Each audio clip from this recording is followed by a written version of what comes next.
Previous lecture की continuity में books of prime entry, जिसको बुक्स ऑफ ओरिजिनल एंट्री भी कहा जाता है, सब्सिडरी बुक्स और डेप बुक्स भी कहा जाता है, इनकी कंटिन्यूटी में लेक्चर नंबर 5, जिसके अंदर हम डिस्कस करेंगे जनरल लेजर्स। तो let's move. Objective of today's lecture is what are the books of prime entries. Revision करेंगे कि कौन कौन से बुक्स को बुक्स ऑफ प्राइम एंट्री कहा जाता है। इंट्रोडक्शन ऑफ जनरल लेजर का basic introduction, formats of general ledger के फॉर्मेट के बारे में डिस्कस करेंगे, प्रैक्टिकल क्वेश्चन करेंगे और at the end MCQs multiple choice questions discuss करेंगे। Let's move. First of all, what are the books of prime entry. Books of prime entries कौन कौन सी होती हैं? Sale day book, sale return day book. अगर sales करेंगे तो sale return भी होगा। Purchase day book and purchase return day book. Purchase करेंगे तो परचेज रिटर्न भी होगा। Cash book and petty cash book. At the end general ledgers. These are total 7 books. In previous lecture, in lecture number 1, हमने discuss किया था sale day book and sale return day book. Sale day book and sale return day book के अंदर हमने lecture number 1 के अंदर जो cover किया था उसका कंप्लीट क्वेश्चंस, और हमने इनको क्या रिकॉर्ड किया था कि अगर कोई भी चीज इन्वेंट्री परचेज करेंगे और क्रेडिट पे परचेज करेंगे, इन्वेंट्री परचेज करेंगे और क्रेडिट पे परचेज करेंगे तो परचेज डे बुक में आएगा। अगर इन्वेंट्री सेल करेंगे और क्रेडिट पे सेल करेंगे तो सेल डे बुक में आएगा। अगर इन्वेंट्री परचेज कर रहे हैं या सेल कर रहे हैं, कैश पे कर रहे हैं, तो कैश बुक के अंदर आएगा। अगर कैश के अलावा कोई स्मॉल एक्सपेंसेस कर रहे हैं जो रिटेन बेसिस पे, डेली बेसिस पे स्मॉल एक्सपेंसेस कर रहे हैं, तो वो स्मॉल एक्सपेंसेस आपके पेटी कैश में रिकॉर्ड होते हैं। अब सेल्स एंड परचेज इन्वेंट्री के अलावा जितनी भी चीजें आती हैं, लेट सपोज आपने कोई ऑफिस सप्लाईज परचेज किए, कोई नॉन करंट एसेट्स, कोई नॉन करंट एसेट जो हमने प्रीवियस लेक्चर्स डिप्रिसिएशन के अंदर डिस्पोजल ऑफ एसेट्स मींस कि हमने कोई अपने पुराने एसेट्स सेल किए, वो कहां पे रिकॉर्ड होंगे? वो सब चीजें आपके पास लेक्चर नंबर 5 में आज हम डिस्कस करेंगे, वो जनरल लेजर्स के अंदर रिकॉर्ड होंगे। याद रखिएगा, बुक्स ऑफ प्राइम एंट्री हमने इनिशियल लेक्चर्स के अंदर डिस्कस किया था कि sale day book, sale return day book, purchase return day book and petty cash, इनकी कोई डबल एंट्री नहीं बनती। मगर cash book and general ledgers, ये बुक्स ऑफ प्राइम एंट्री के साथ साथ जनरल लेजर्स भी कहा जाता है इनको। ये ड्यूअल एस्पेक्ट, इन दोनों लेजर्स का ड्यूअल फंक्शन है। कैश बुक का टी अकाउंट जो बनाते हैं वही फॉर्मेट कैश बुक में यूज करते हैं।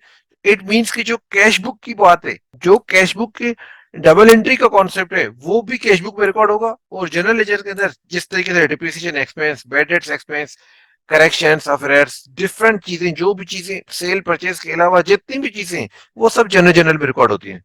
और इवन सेल डे बुक और परचेज डे बुक की जो जनरल एंट्री होती है, वो भी जनरल में होती है, जो हम previous lecture double entry lectures में हम डिस्कस कर चुके हैं। तो general ledgers in cash book और books of prime entry as well as general ledgers, और इनकी रिकॉर्डिंग के लिए डबल एंट्री होना जरूरी है।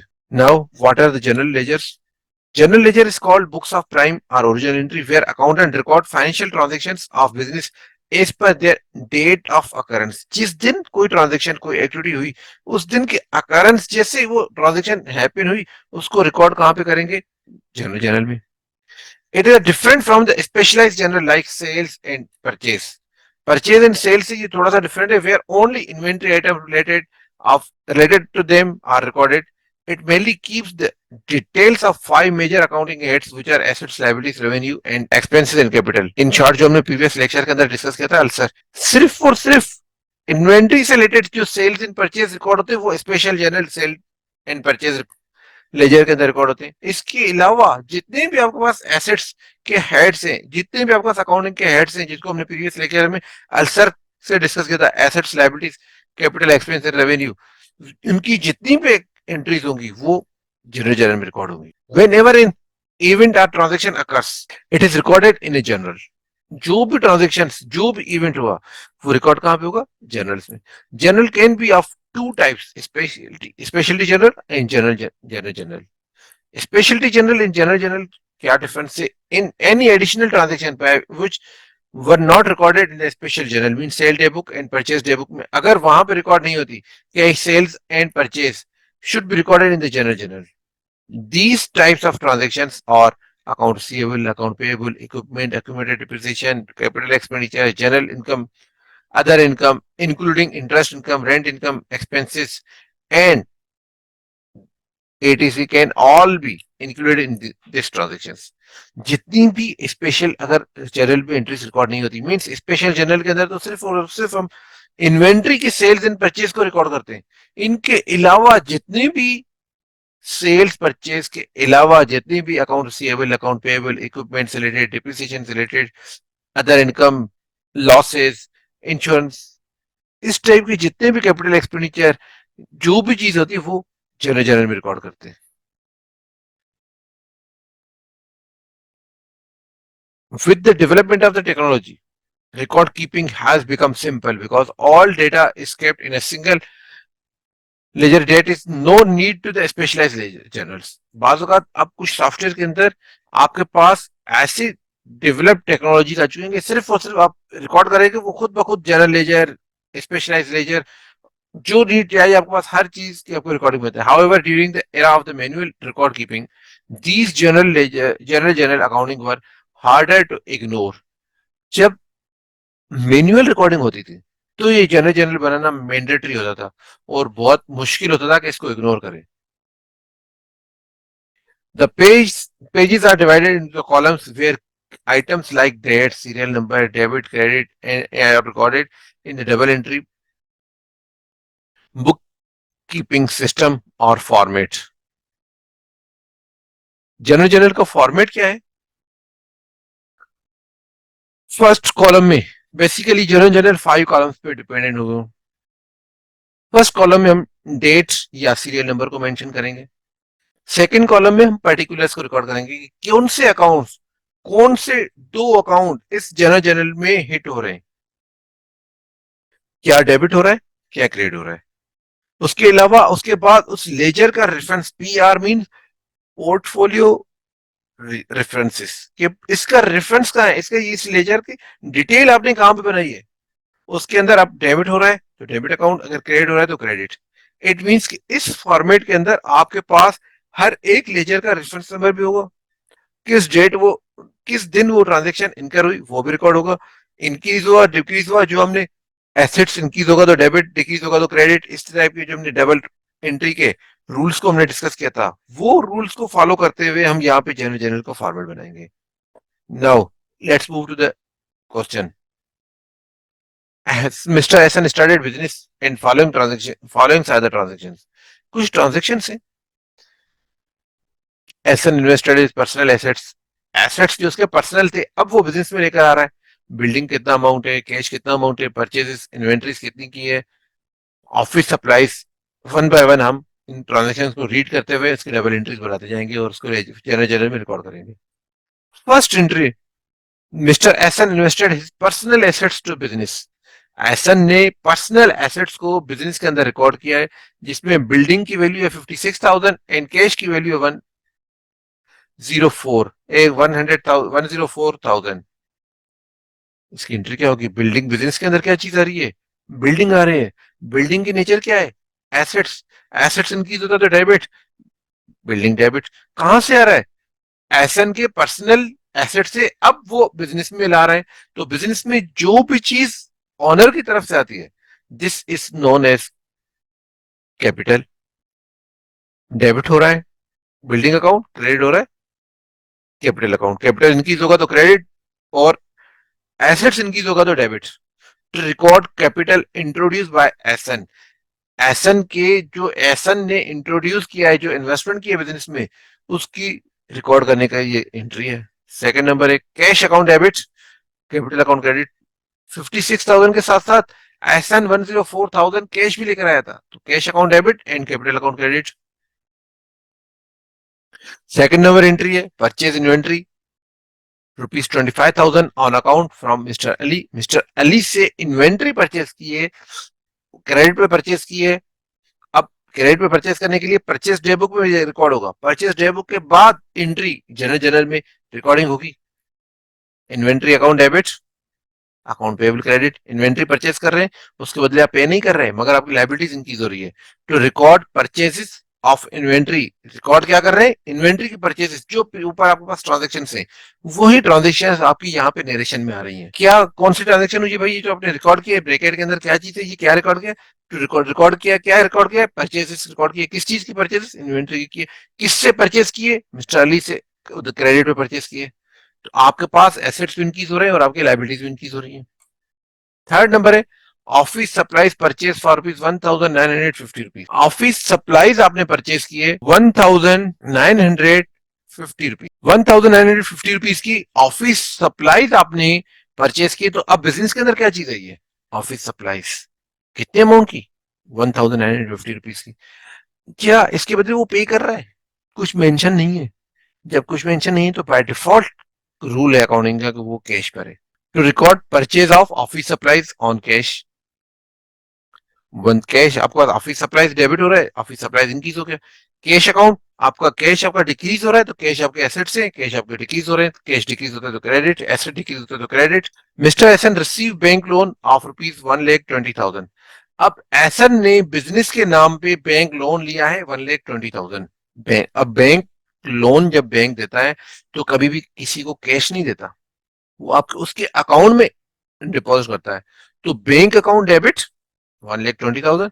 बैंक लोन अकाउंट के बैंक की तरफ से जो हमारे पास पर लोन है, जो लाइबिलिटी है, वो आपकी इंक्रीज हो रही है। अब आपके पास एक तरफ बैंक में एसेट्स आपके इंक्रीज हो रहे हैं, दूसरी तरफ आपके पास बैंक लोन आपका रेस्पॉन्सिबिलिटी आपकी इंक्रीज हो रही है। तो जो एसेट्स इंक्रीज हो रहे हैं वो डेबिट, जो रेस्पॉन्सिबिलिटी इंक्रीज हो रही है वो क्रेडिट।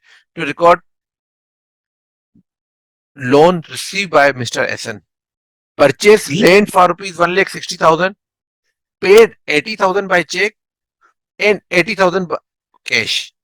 1,60,000 में लैंड परचेस की, जिसके बदले 80,000 आपने बैंक से पे किया है बाय चेक, मतलब आपके बैंक का चेक दिया हुआ है आपने, और 80,000 आपने कैश पे किया है। आपके पास क्या चीज आ रही है? Land. Non current asset purchase कर रहे हैं। नॉन करंट एसेट जब परचेज कर रहे हैं तो कहां पर रिकॉर्ड होता है? जनरल में लैंड अकाउंट डेबिट। इसके साथ साथ आपका कैश डिक्रीज हो रहा है और आपका बैंक अकाउंट डिक्रीज हो रहा है। कैश डिक्रीज होगा तो क्रेडिट, बैंक अकाउंट डिक्रीज होगा तो credit.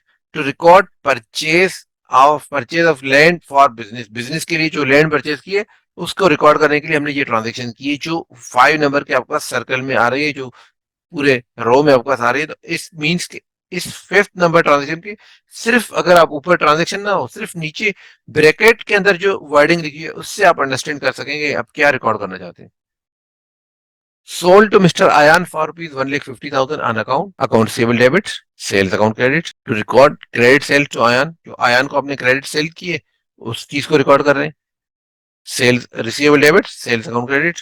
Paid rupees 18,050 to mister Ali. Mister Ali को आपने पे किया है 18,050 रुपीज। एट सब अली कौन है? अली से जिससे आपने इन्वेंट्री परचेज की थी।